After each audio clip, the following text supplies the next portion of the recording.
Ayollarning moto, velosiped minishi va mashina haydashi. Savol. Assalomu alaykum va rahmatullohi va barakatuh. Hurmatli ustoz. Shariatimiz musulmon ayollarning moto minishiga nima deydi? Ya'ni ikki chaqliq toksiklet va motosiklet degandeklarga. Hozir diyorimizda lichaklik va jumballik hamshirlarimiz mushundaq tipdagi motolarni miniyotadi. Ammo men ustozimdan so'rganimda qat'iy bo'lmaydi degan va egarga minguchi ayollarga Allohning la'nati bo'lsin degan hadisni o'qib bergan edi. Hamda fitnaning oldini olish uchun hozir islom davlatlarida musulmon ayollarning xoli yerlarda nomahram erlar bilan aralashib qolishining oldini olish uchun mashina haydashni cheklash to'g'risida fatvolar o'ttirg'a chiqdi degandek tushunchalarni bergan edi. Ammo ba'zi ustozlar bo'ladi deydi. Bu masalaga zada qanday hukmlar bor? Dalilichi? Javob. Va alaykum assalom va rahmatullohi va barakatuh. Barliq hamd sanolar Janobi Allohga bo'lsin. Durud va salomlar payg'ambarimizga, u zotning oila tavobatlariga, ashablariga va u zotga toki qiyomatgacha ergashganlarga bo'lsin. Hanafi mazhab olimlari ayol kishi ehtiyoj bo'lmasa, egarlik narsaga minsa bo'lmaydi deb qaragan. Imom Muhammad ibn Hasan Shaybani rahmatullohi alayh musulmon ayol egarga minmaydi degan. Bu so'zni sharih mundoq sharhlagan. Bu Rasululloh sallallohu alayhi va sallamning egarlarga mingan ayollarga la'nat qilgan degan hadisiga asosandir. Hamda bu yerda tomosha qilib minsa yoki yasinib o'zini ko'rsatish uchun minsa shundoq demoqchi. Ammo o'z ehtiyoji uchun minsa, masalan, jihodga qatnashadigan ayol bo'lsa yoki eri bilan birga hajga chiqqan ayol bo'lsa, boshqalardan fardilanib turib minsa hech gap bo'lmaydi.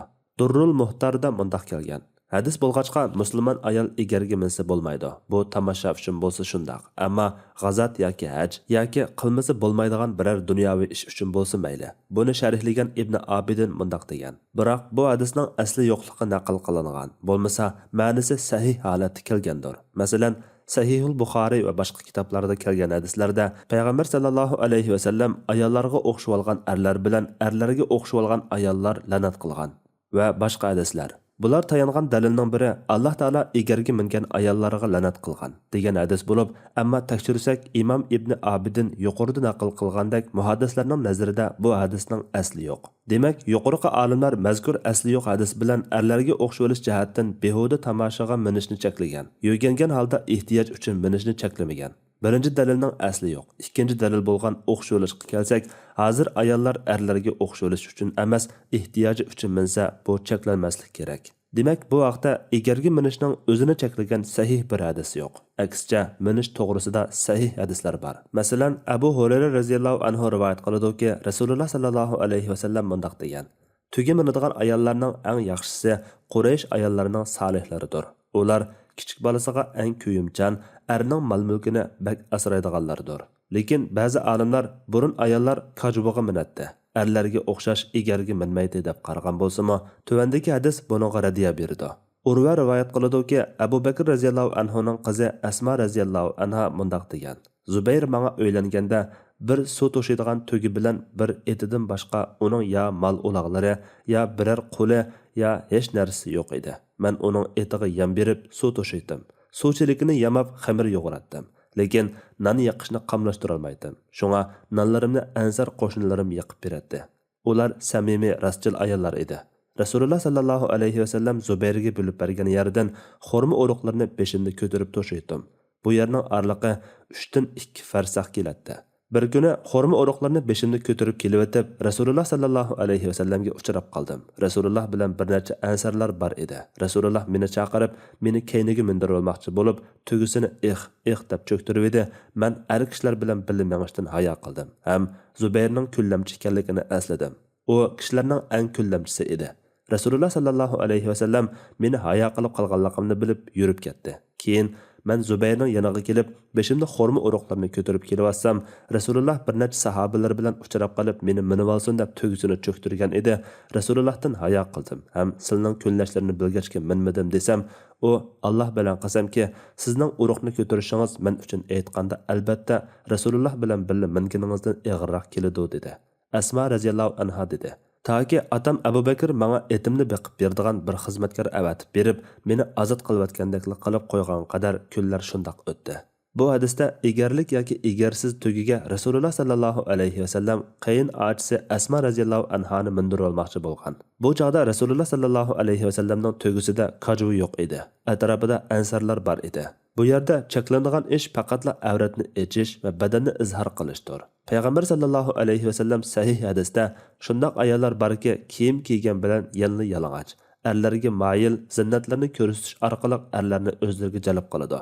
Boshlari xuddi tugining lokisiga o'xshaydi. Bundaq ayollar jannatga kirmaydi. Puruqini puriyolmaydi. Halbuki jannatning puruqi nihoyat uzoq yerlargacha boradi degan. Aslida egarga minishda er bilan ayol o'xshash, lekin ayollar erlarni do'rab erlarga o'xshab olish uchun egarga mingan bo'lsa, bu harom bo'ladi. Chunki payg'ambar sallallohu alayhi vasallam ayollarga o'xshab olgan erlar bilan erlarga o'xshab olgan ayollar la'nat qilgan. Musulmon ayol tomosha qilish uchun yoki o'zini ko'rsatish uchun velosiped yoki motosiklet minsa bo'lmaydi. Chunki egarga minganda ayollarning badani ko'zga chaliqadigan holatda ko'rinib qoladi. Kalta kiyim yoki yarim yalang'och tar kiyimlar bilan minsa harom bo'ladi. Hozir velosiped, moto deganlarning ko'p qismi asosan shunda holatda minadi. Hamda moto yoki velosiped mingan chog'da keng kiyimlarni kiygan ahvoldami, ya shamol urganda, ya o'ltirganda yoki harakat qilganda badanining bir qismi echilib qolish yoki badanning egiz-past joylari ma'lum bo'lib qolish ehtimoli kuchli. Yot erlar oldida bunday ahvol ko'rilsa bo'lmaydi. Bu sababdan zarur ehtiyoj bo'lmasa ruxsat qilinmasligi lozim. Rasululloh sallallohu alayhi vasallamning Asma radhiyallohu anhani mindirib olishga taklif qilishimi ehtiyoj uchun bo'lgan. Dastlabki davr ayollarimi zarur bo'lgan ahvollarda uloqlarga mingan. Ishaq ibn Abdullah ibn Abi Talha rivoyat qiladi-ki, u Anas ibn Malik radhiyallohu anhuning mundaq deganligini anglagan. Rasululloh sallallohu alayhi vasallam Qubaga borsa, Milhanning qizi Ummu Haramning Rasulullohning hammasi yeniga kirib turadi. Ummu Haram Ubada ibn Samitning qo'lida edi. Rasululloh bir kuni uning yeniga kirdi. U odati bo'yicha Rasulullohga tamoq etib berdi. Tamoqdan keyin Rasululloh uxlab qoldi. Ondan kulib uyg'ondi. Ummu Haram deydi: "Men nimaga kulurlar ya Rasululloh dedim." Rasululloh dengizning qoq o'ttirlarida Alloh yo'lida g'azat qilayotgan bir muncha ummatlarim menga ko'rsatildi. Ular xuddi taxtlardagi shahlardek o'tiribdi, dedi. Men: "Ya Rasululloh, Allohga duo qilsizlar. Allah menimi ularning qatoridan qilib qo'ysin" dedim. Rasululloh sallallohu alayhi vasallam duo qildi. Ondan yana beshini qo'yib uxlab qoldi. Ondan kulib uyg'ondi. Men yana nimaga kulurlar ya Rasululloh dedim. Rasululloh: "Mening ummatimdan bir muncha kishilar g'azat qilayotgan holatda tushimga kirdi" deb burunqidek bayon qilib edi. Men: "Ya Rasululloh, Allohga duo qilsizlar. Alloh meni ularning jumlasidan qilib qo'ysin" dedim. Rasululloh: "Siz avvalqilarning jumlasidan" dedi. Keyin Ummu Haram Muaviya ibn Abi Sufyan radhiyallohu anhuning zamonida dengizga jihad qilish uchun chiqib, dengizdan sahilga chiqqanda etidan yiqilib ketib vafot bo'ldi. Demak, zarur ishiga yoki o'qishga yoki tuqqanlarni ziyorat qilib sil rahim qilishga, umuman zarur bo'lgan ishlarga to'liq kiyinib, badanini keng kiyimlar bilan yo'gab, velosiped, moto minsa bo'ladi. Buningda dinimizda bir cheklama yo'q. Hamda bu yerda bundaq deyishmi mumkin. Agar velosiped yoki moto minmagan ahvolda ayol kishi bormoqchi bo'lgan yeriga qanday qatnash quroli bilan boradi? Yot er haydigan taksi bilanmi yoki qistan bo'lib ketadigan avtobus bilanmi? Qaysi yengilroq? Buni har bir shaxsning sharoiti belgilaydi. Bundaq ahvollarda islom shariati ko'zlagan maqsadlarga eng yaqin bo'lganini qilish lozim. Mashina haydash masalasida moto yoki velosiped mingandek badan ahvoli ko'zga chaliqmaydi. Mashina haydashmi aslida mubah ish. Saudiya Arabiston olimlarining ko'p qismi ayollarning mashina haydashini cheklagan. Bularning cheklashi tuvandagi ikki qoidaga tayangan. Birinchi, haromga ilib boradigan narsa harom. Ayollarning mashina haydashi haromga ilib boradi. Ikkinchi, buzuqchilikning oldini olish, foyda manfaat qo'lga keltirishdan muhim o'rinda turadi. Demak, bular ayollarning mashina haydashining o'zini harom demaydi. Uningdan kelib chiqadigan oqibatdan saqlanish uchun harom deydi. Lekin bu fatvo Saudiya Arabiston sharoitiga qarab berilgan bo'lib, bu shu joyning sharoitiga munosib bo'lishi mumkin. Boshqa yurtlarga munosib emas. Bundaq bo'lishda Saudiya Arabistonda ayollar boshqa diyorlardagidek yolg'iz ko'chalarga, bozorlarga xotirjam chiqolmaydi. Agar yolg'iz sirtqa chiqib qolsa, ziyonkashlikka uchrashi ehtimoli cho'ng. Yolg'iz taksiga o'ltirolmaydi. Agar o'ltirib qolsa, elib qochadi. Buni Saudiya Arabistoniga berib turib baqqanlar obdan biladi. Bu sababdan boshqa xotirjam diyorlardagi olimlar ayollarning mashina haydashini cheklamagan. Undaq bo'lgan ekan, u joyning sharoitiga qarab berilgan fatvo boshqa diyorlar sharoitiga munosib kelmaydi. Uning ustiga Saudiya Arabiston qonuni ayollarning mashina haydashini cheklaydi. Demak, u yerda cheklash mashina haydashning o'zining shariatda cheklanganlikdan emas, balki ashu jamiyatdagi benormal ahvoldan kelib chiqqan. Bu benormal ahvolga qarata berilgan benormal fatvo sababidan u yerdagi ba'zi erlar qiz ayollarini yot nomahram ishlamchi shofer bilan birga mashinaga solib qo'ydi.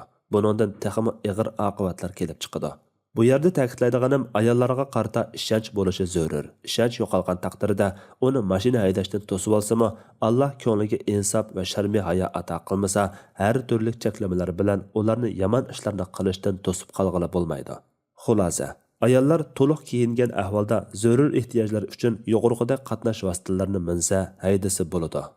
Allah eng to'g'risini bilguchidir. Fatvoda Dr. Abdul Aziz rahmatullah. Fatvolar majmuasi 1-tom, 195 nomorli fatvo.